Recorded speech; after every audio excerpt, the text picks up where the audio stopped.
Hello, one and all. It's my reaction, review, and cut kind of video of Arifureta Season 2, Episode 11.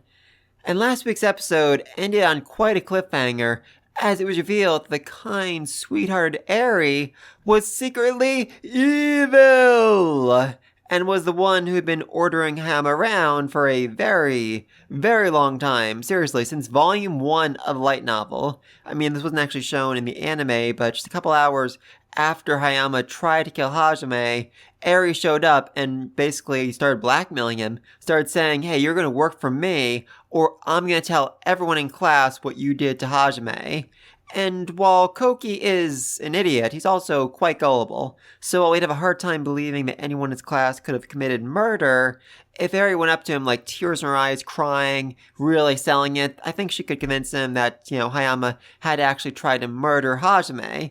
At the very least, she could have caused a whole lot of pain and headache for him, and nothing Hayama could say would really, work all that well in his defense, because Arie has the perfect defense. Arie is, to everyone, completely kind, completely selfless, just this quiet little bookworm of a girl, and there is no way they'd believe him if he said that she's secretly super evil and tried to blackmail him.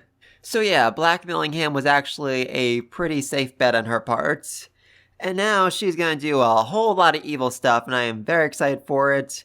This episode, I'm fairly certain, will be mostly focused on Arie, what's going on with her. I have a fairly good idea of where it's going to end. And I guess next episode will just be the epilogue of the volume, which might sound insane, having an entire episode that is just an epilogue as a way of ending the season, but something I really need to point out is that we are only halfway through this volume. Hajime saving Lily from the bandits, Yui and Shia fighting the demons, Hajime fighting Noint, Aiko-sensei blowing up the church, Arie's betrayal, all of that, everything up to the end of last episode was only the first 150 pages of this volume. There is still another 150 pages to go after this, so yeah, they would have no problem at all filling an entire episode with just the epilogue of this volume. Honestly, they'd still probably need to cut out a whole lot just to make it work. This is an interesting volume. This is a really, really interesting volume, and I'm very excited to see it animated. So let's get started in 3, 2, 1. Yes, Koki was stabbed, and I am very happy about that. He really does deserve to suffer, at least a little bit. And trust me, he will suffer so much more this episode.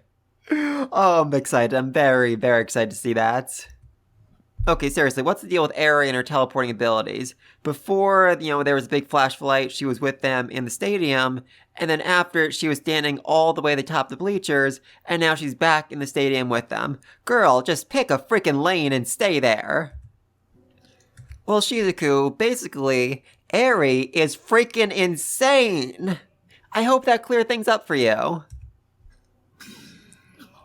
Again, Koki, Arie is insane. That basically sums it up fairly well. Yeah, like I said, really, really insane. That is a very passionate kiss. That's a very, very passionate kiss while she has her army of the undead holding him down. That is... Oh, this is so unnerving. Just seriously. Hey! Wow, they even kept the spittle of drool coming off her lips. That's literally how it was described in the light novel, but I didn't actually think they'd keep it in the anime. That is quite an attention to detail right there. Okay, and that's one way to transition into the opening. Arie licking her lips satisfiedly as the thing she's wanted her entire life is finally in her hands. She got Koki! Yay! Yes, Arie's big motivation for all of this was because she wanted Koki. Why? Seriously, why? I mean, I can understand if you wanted him because, you were an idiot, or you'd only seen him in positive situations. Because Koki, in a normal day-to-day situation, he's a fairly great guy. He's good-looking, he's charming, he's book-smart at least, and he always does what he believes is right, but When you put him in difficult situations, he proves how overwhelmingly stupid he really is. He's unable to kill even when it means that, he and all of his classmates will be killed. He hesitates at the worst moments. I mean, seriously, when he first got summoned to this world, he agreed to go to war against the demons, to fight the demons, without actually realizing, wait a second, this might require me to kill somebody. He is an idiot. He is an absolute and complete idiot. I mean, the only way I can really justify this is to say that Arie is in love with him entirely because of his appearance, because of how he looks physically. Same way that Hayama doesn't actually care about Kaori's feelings or personality, he's only attracted to her appearance. That is almost a direct quote from the light novel, by the way. Hayama is absolute and complete garbage. And so is Arie, but she's smarter, so that somehow makes it worse. Curious. Episode 11, Betrayal. Yeah, that sounds about right to describe what just happened here. I mean, Arie literally just stabbed all of her friends in the back. Yeah, she says that as if it explains anything. As if kissing Koki explains, why she would go to these lengths, why she would stab all of her friends literally in the back. I feel like there must have been a simpler and easier way to get to him than this. This just feels so beyond next level. You are a smart girl, Arie. You could have figured out a much better solution to this.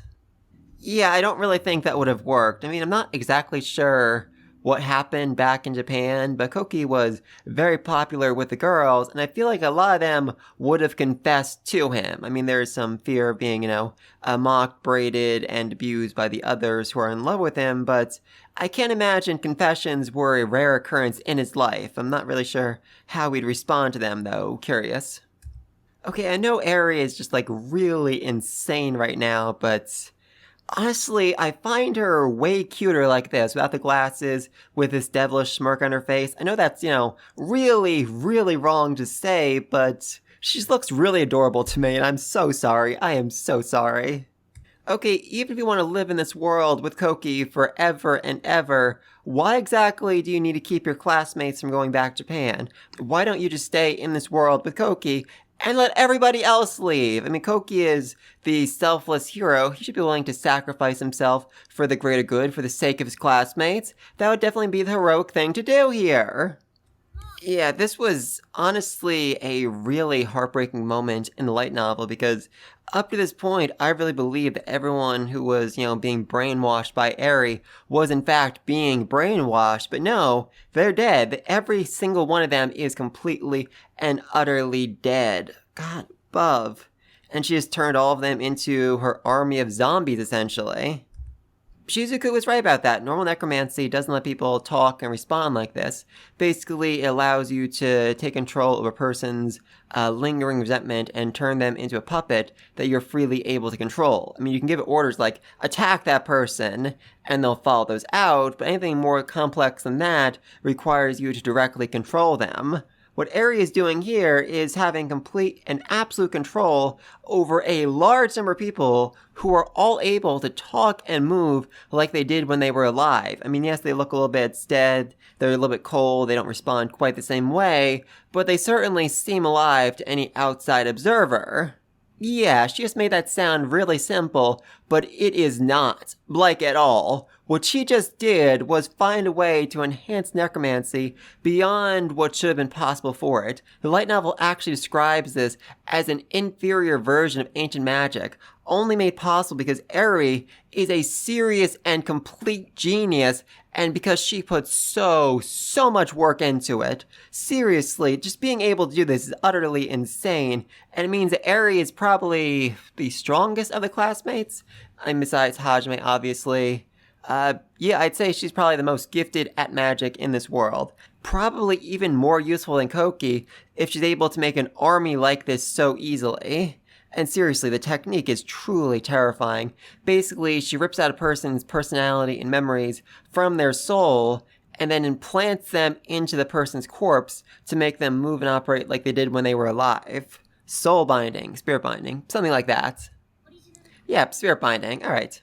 Yeah, Shizuku just realized that Nia, her maid, her attendant, someone she was actually really close to since coming to this world, is just a corpse. She's already dead. She's not alive. There's no chance in the world of saving her. Bummer. Definitely a bummer right there. Yeah, that's the reason why Arie hasn't actually killed anyone quite yet, because she needs them sorta still alive. Essentially, when a person dies, their soul begins to dissipate, begins to move on to the afterlife or whatever happens after death, and she needs to cast a spell before it fully dissipates. So she needs to kill someone, cast a spell, make them a zombie, move on to the next person, kill them, cast a spell over and over again. If she killed them all right now, then she'd only be able to zombify a few of them before their souls dissipated, and then they just, go to waste. Yeah, what are you gonna say, Koki? You won't forgive her? You won't love her anymore? Nothing you say is really gonna affect her at this point. I mean, like I said before, just try confessing, saying, Arie, I'll be with you forever, I'll happily love you for the rest of my life if you shall let everyone go. That at least has a slight chance of working. But saying, I won't forgive you, that is garbage. That is complete and absolute garbage. Yeah, she's even planning on murdering Koki. She's gonna kill him and turn him into a zombie so that he can be her lover for the rest of her life. That is so messed up. That is so overwhelmingly messed up. This girl is crazy. This girl is seriously crazy. And still, I have to say, she does look cute like this, as a deranged sociopath, smiling, thinking about the one she loves. Yeah, this is probably one of the most heartbreaking moments of this entire arc, because Arie and Suzu, they have been best friends for years. Suzu thinks that Arie, cares about her more than anyone. Arie is the one in the world that she's closest to, and she just can't imagine that, Arie's secretly been evil all along, that she's been hiding this dark side to her this entire time, and Suzu never noticed. Or even worse, that Suzu did notice, that part of her did realize there was something not quite right about Arie, but she didn't say anything because she didn't want to upset her best friend. And as a result, all of her classmates are about to be killed and zombified.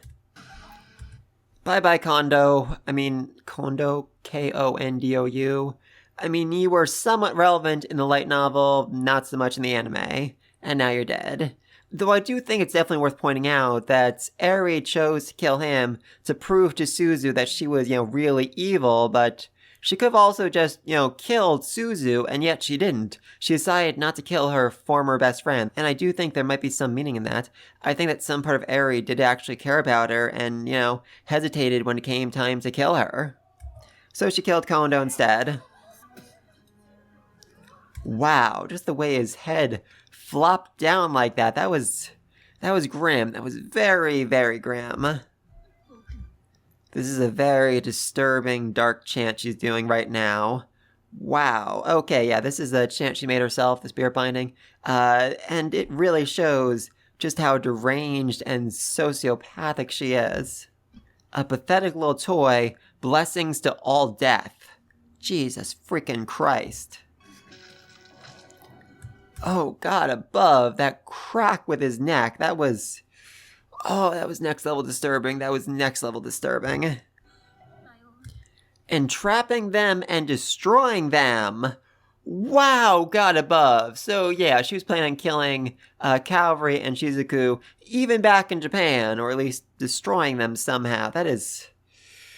Oh boy, Arie, you are just so terrifying, so utterly, utterly terrifying. But basically, what she's about to explain here is that back in Japan, only those two were allowed to get anywhere near Koki, and anyone else who tried would basically be driven out by the legion of girls who were in love with him. In basically the exact same way that in Japan, all the guys got mad at Hajime because Kaori was so nice to him, because Kaori interacted with him, even though he didn't want that at all. So if Arie had tried, it would have ended very poorly for her. Suzu, on the other hand, was a class clown. She could go anywhere, do anything, and nobody really minded because, oh, it's just Suzu being Suzu. So because Arie was friends with her, because Arie managed to befriend her, she managed to get inside of Koki's circle as well, and as a result was able to get close to Koki. Yay! And yeah, learning this just really, really breaks Suzu. Finding out that Arie was only pretending to be her friend for just years and years, all for the sake of getting close to the guy she liked, that just... Oh, that's gotta hurt. That is really gotta hurt. Yeah, in the light novel, Arie actually said that she was mad at Shizuku because she got to hang out with Koki, and yet acted as if it was a chore, which it was. It was 100% a chore. She basically had to work 24/7 to keep Koki out of jail for getting in fights, for stepping in to save people, even though when that would be, the absolute worst thing to do. In fact, Light Novel even says that Koki and Ryutaru caused basically as much problems as they solved by trying to step in and be heroes. Oh, God above, she is so tired of all this. Honestly, I think if Arie had been given that role back in Japan, she would have fallen out of love with Koki very quickly, or would have become a serial killer. Or maybe both. Anyway, now her big plan is basically to kill Shizuku, turn her into a zombie, and then force Shizuku to murder Kaori. Which is not a terrible plan. I mean, it's an evil plan, but not a terrible one. Kaori would definitely let her guard down around Shizuku, even if she knew she was a zombie. So yeah, Shizuku could probably kill her. Actually, in Light Novel, Shizuku refuses to close her eyes. She forced herself to lift her head and look at Arie the entire time because she refuses to let Arie, have the satisfaction of having beaten her, of having knocked her down, of having broken her spirit, all the way up till the end. Also, well, it seems like we're moving on to the next thing. I should probably also mention that Arie also explains here that she was the one, or at least her soldiers were the ones, who sabotaged the barrier protecting the capital, and that's why it was broken so easily. And also, the reason why the demons knew that Hajime had killed Katleya was because Arie enchanted her corpse with necromancy and had it basically, sit up and say, I was killed by Hajime. I've been reanimated by Arie. I want to make a deal with you, the demons. And then she's able to negotiate with them through that, which, that must have just really ticked off the demons. Not only to find out that their fellow soldier had been killed, but was now being puppeted by a human. Oh, God above. Wow. But anyway, though, back to Shizuku, I absolutely freaking love that even as she's about to die, even as she's certain she's about to die, her first and only thought is of her best friend, of wanting to, pray for her, making sure she lives a happy life, making sure that when they do eventually reunite, that Kaori does not trust her at all, and realizes, wait a second, you're a zombie, I shouldn't get close to you. There we go. Good old barrier, love it. And that was also Barrier, actually. She basically overfilled the barrier with mana until it self-destructed and sent Arie flying. Oh, that was beautiful. Okay, that's a nice thing to say and all, but Kaori, you are a non-combat type, and there are literally several hundred soldiers in this Coliseum right now. I don't really know how much you can do here. Okay, this is the Aether Flow spell. It is basically the strongest healing magic in the entire world. It can heal over a very large area, and it's actually so powerful that it's usually cast by multiple healers chanting at once for several minutes. Kaori is the only healer in the world who can actually chant it by herself so quickly and so easily. This is also what she used a couple episodes back when they were in the underwater labyrinth in order to deal with all the ghosts. She cast Aether Flow, and it basically destroyed all the ghosts within like a mile of her. That is how wide the range of the spell actually is. It is terrifying that she can cast it by herself. And while Lily is not a combat type either, she is really good at barriers, and will easily be able to keep out all these soldiers for the few seconds it's going to take Kaori to cast the spell. Huzzah! Though she's also, just really confused why all the soldiers of her kingdom are attacking the hero summoned by God, and why Arie seems to be in charge of ordering them around. This is strange, even for this kingdom. This is very strange. Oh, you idiots. You mother freaking idiots. Okay, I'm going to say this right now. I agree with Hajime not telling his classmates that Hayama was the one that tried to kill him. I mean, it makes sense. There's no way that Koki would believe him, especially after the whole battle with the demon thing. He didn't really owe it to them because, they witnessed Hayama bullying him for years, literal years, and they did nothing about it. So them not realizing that Hayama was dangerous, that he was evil, is really more on them. But when it comes to Kaori, I mean, for the love of God, Hajime realizes there's a fairly good chance that Hayama tried to kill him because he was in love with Kaori and wants her all for himself. I feel like Hajime maybe should have warned her about this. Maybe should have told her, hey, by the way, Hayama was the one that tried to kill me, and it's because he's in love with you. That would have saved them all such a headache right here. Yeah, Shizuku figured out, wait a second, this guy's probably evil, especially because he managed to somehow break free of the zombified soldiers even when Koki couldn't, and then started banging on the barrier to be let in, even though there was no reason why he should have done that. There was no way the soldiers could have broken into Lily's barrier, and so all he was doing is really putting them in danger. So the only reason why he'd do this is if he's trying to stop them, if he's trying to stop them from casting the spell. And she's done for. Yep.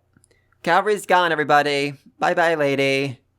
Right through the heart. A blade literally right through the heart. There's not a whole lot you can do about that, I'm afraid. Oh. Oh. God above, that's... wow. God, he even sounds insane. Seriously. Yeah, he's literally insane at this point. He has literally been driven insane by this point. Oh, so now Koki is angry enough to break free of his barriers. He couldn't have done that after Kondo was killed. No, it had to be Kaori who died for him to get angry enough to go plus ultra, break free, and actually manage to do some damage to the rest of them. God above, I love this moment. I absolutely freaking love this moment. Kaori has been stabbed through the literal heart. She is dying. She is 100% dying right here. And instead of crying, instead of reflecting on the fact that she is about to die, she keeps chanting. She keeps working on this spell. Even as her life is fading away, she insists on making it through. She insists on finishing the spell because she knows that's what Hajime would have done. He would keep fighting to the very end, till his very last breath. And that's her way of showing her love for him to do exactly what he'd do in the situation.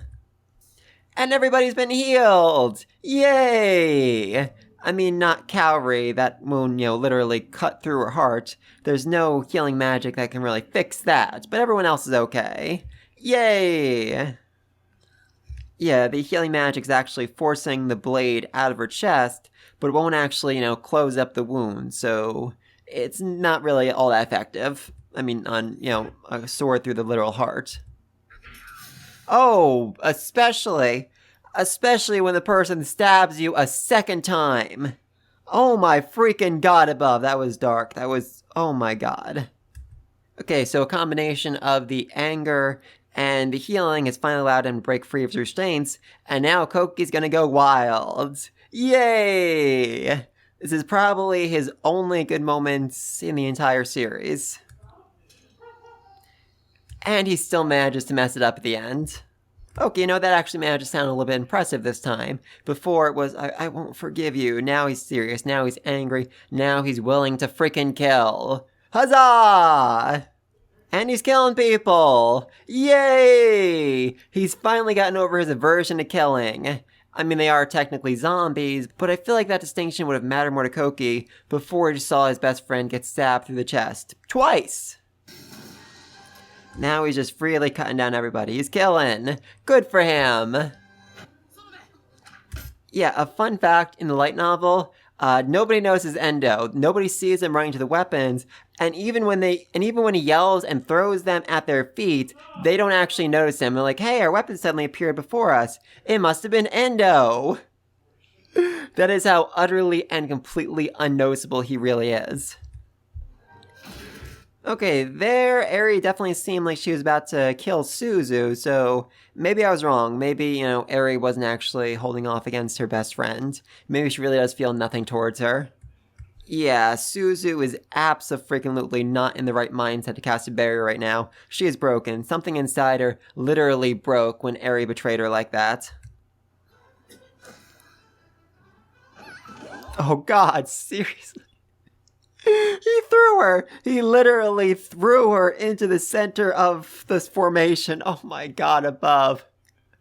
I mean, that's Ryotaro. That is definitely something he would do, even more so than the light novel, where he just basically carries her like a princess into the middle of the group, puts her down, and then goes back to fighting. Throwing her makes a lot more sense for his character. Yeah, Shizuku really isn't doing all that well right here. She's not fighting to her full potential because, she's grieving the loss of her friend, and as a result, she's only being able to, land every third blow against these guys. Which is more of a detriment for her as a, samurai where every blow matters, as opposed to Koki, whose sword fighting style is basically just smash things with his giant blade until they're dead. Oh, God, this hurt. This scene hurt me a lot. Seriously. I mean, seriously, when I found out everyone was being controlled, being hollowed, everyone to call, I'm like, okay, you know what? I'm sure Captain Meld's still alive. I'm sure they wanted to capture him alive to use the brainwashing magic on him because he's such a powerful soldier.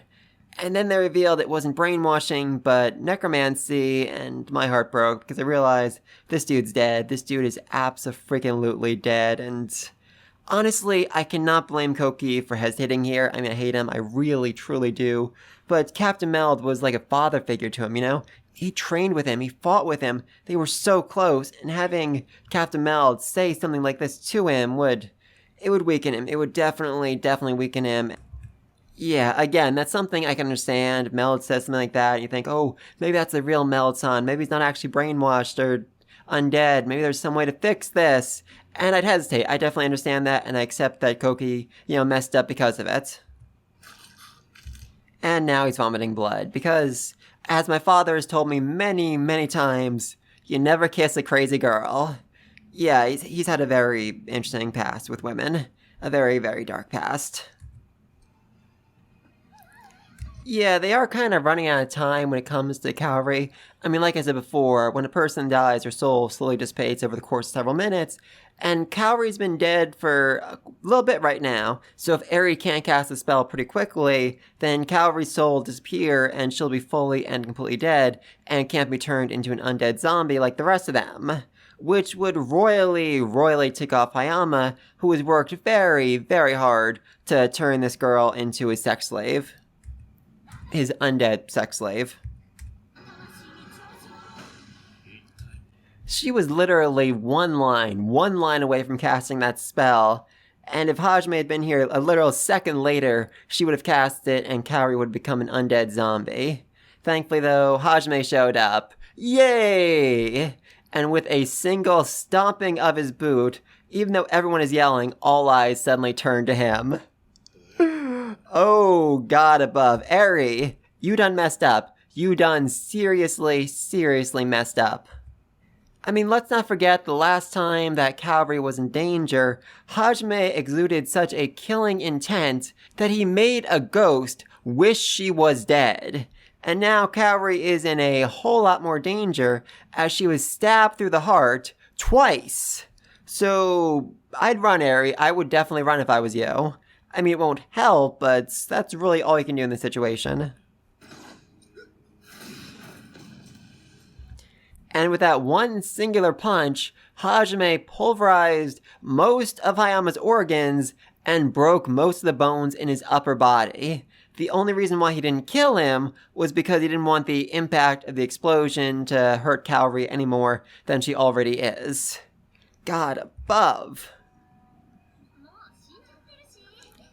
Really, Arie, you want to antagonize Hajime now. You've seen what he's capable of. You saw him fight Katleya, the red-haired demon, and yet you still want to antagonize him. Bad idea. Really bad idea. Okay, begging is a slightly better choice. You're trying to make yourself sound valuable to Hajime, though offering to turn his friends into a lifeless, sex slave isn't really all that much better than mocking him. So, yeah, Arie, you should just, be on your hands and knees at this point, run away, do whatever you can. You're gonna die either way. Is what I'd like to say, at least. Yep, there's Kondo. Yay! And his skill is Dragoon, so he is really good with spears, and he has delivered his strongest attack to Hajime's back, which Arie thinks, oh, that's definitely gonna be enough to stop him, no matter how powerful, how monstrous he is, he's still human, so if I stab him through the heart, he'll die. Oh, poor Arie, you still think that Hajime is human. He is a monster. He is a true and complete monster. Yep, now she's gonna start bragging and mocking because she managed to outsmart him. She managed to deliver a blow to his back. A barrier the size of a quarter. That is all it took for Hajime to block the most powerful attack the student could deliver, even as an undead zombie. And now he's dead! Hajime did not hesitate for a single second to murder his former classmate, to shoot him in the head, or even just to make sure, hey, this dude back here, he's a zombie, right? He's not just being brainwashed? No, he killed him. He instantly shot him in the head. Oh, I love it, I love it. And this right here is the strongest human in the entire world, delivering the most powerful blow he can to Hajime, and he blocked it. He blocked it with one single finger. That was all it took. That is how powerful, that is how overwhelmingly powerful Hajime really is. And that's not Hajime mocking him, that's Hajime being entirely sincere, because he actually really does like Captain Meld. He believes that Captain Meld is one of the few trustworthy adults he's met in this entire world. In fact, Captain Meld was basically the only person who recognized Hajime's abilities even before he fell into the abyss. He realized, wait a minute, he might be a synergist, but he's using his synergy powers in ways I never imagined. I didn't think that synergy powers could be used in combat like this. This kid's got some potential right here. I bet we could do something great with him. And I've always believed that if Hajime hadn't fallen into the abyss, then he and Meld would have become, good friends, finding new ways to use Hajime's synergy abilities along with his fellow classmates, making Hajime a real, participant in the battles, in fighting. I would so love to see that. Anyway, though, now he's decided that Captain Meld needs to die. And even Hajime has to hesitate a little bit here because, like I said, he really does like this dude. And that right there, that was not Arie speaking. That was literally Captain Meld's own true thoughts. It was him basically telling Hajime, please, kill me. Please, put me out of my misery. Please, don't let me further disgrace myself by being controlled by this crazy chick. Yeah, for Koki, that might have seemed completely cold-blooded, but really, that was Hajime, doing Meld the favor, filling his last wish, putting him out of his misery, and, God, I just loved how Hajime had to hesitate here. I mean, he literally just shot his former classmate in the head with zero hesitation, but when it came to Meld, he hesitated. He waited a few seconds before delivering the finishing blow like that. That really does say something about him. And in his final moments, Captain Meld smiled, just a little bit, happy to be free of Arie's control. And now Hajime pulled out his freaking machine gun that can fire 12,000 rounds a minute, so yeah, you guys should probably duck. And I definitely need to point out the fact that Hajime didn't tell anyone else to duck. It was Yuka, the other guy, the people who had actually seen his minigun in action before when used to fight the army of monsters, who told the rest of the classmates, get down or you'll be shot to death. Hajime gave no warning to his classmates. He had no way of knowing these bullets wouldn't hit them. That is, God above, that is cold-blooded. Wow, even blood spatter on the camera. That's not something you see very often in anime, but I like it. Yeah, here Hajime is hesitating as well, not because he cares about Arie or feels bad for her, but because he wants her to suffer. He wants her to feel despair for having hurt someone that he cared about. Bad choice on Hajime's part. Definitely a bad choice. I mean, I have to say, I am a bit impressed with Hayama's will and determination here. I mean, like I said before, most of his organs have been pulverized, and most of his bones have been broken, and yet he still managed to cast a spell and launch a surprise attack against him. I mean, it's gonna fail, obviously, but still, it takes a lot of perseverance and just, insanity to be able to pull through in a situation like this. And Hajime responded by forcing him into the ground. Yep, that sounds about right. How do you figure? I mean, seriously, what kind of utter and complete madness needs to go through your mind to think that Kaori would be yours if it wasn't for Hajime? I mean, what about Koki? I mean, yes, he's a complete and utter idiot, but you really don't think Koki would have been before you in her dating options? I mean, just, God, you are an idiot. You are just so utterly stupid and deranged that's actually sad. Like, literally, legitimately sad. Wow, that's a very good spot for me to have paused. I like it. I definitely like it. Oh, God. Bye-bye, Hayama. Bye-bye. Yeah, in the light novel, Hajime actually drop-kicked him, launched his leg into his face, smashed him into the ground, and then did it again, and then picked him up and threw him over the walls and into the army of monsters. He threw him into a literal hell. in the exact same way that Hayama threw him into hell, into a world surrounded by monsters he had no chance of fighting off.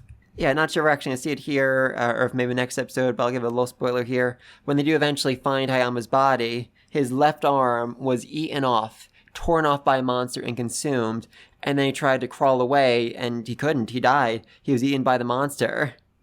Which is exactly what happened to Hajime. When he fell into the bottom of the abyss, the first floor of the true labyrinth, a monster ate his arm, and then he, tried to crawl away, and somehow managed to succeed. Somehow managed to get away from the monster, and formed a little hole in the wall where the monster couldn't chase after him. That's the only reason why he survived, because his willpower managed to let him overcome it. But Hayama, yeah, not so much. Or maybe if Hayama had just come to this world as a synergist, then maybe he would have survived. But nope. Instead, he died. So sad. And again, Hajime's attempt to murder Arie gets interrupted. Yeah, he's definitely on a bit of a time limit here in order to save Kaori, which is the reason why he is not about to murder Freed, unfortunately. Oh, Freed, you're an idiot. You are such an overwhelming idiot. Seriously, you think that the classmates are his comrades, that the people of this kingdom are his comrades, or people he actually cares about, when you could not be further from the truth. I would like to take that bet. I would definitely take that bet. I think Hajime can keep fighting, can actually beat a million monsters, and still protect everything he actually cares about.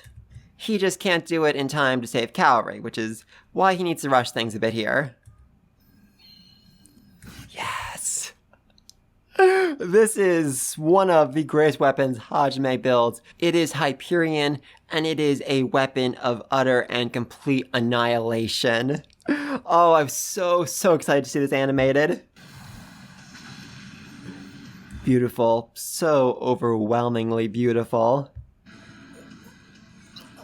Yeah, Free, those 100,000 monsters you had, as well as an entire army of demons.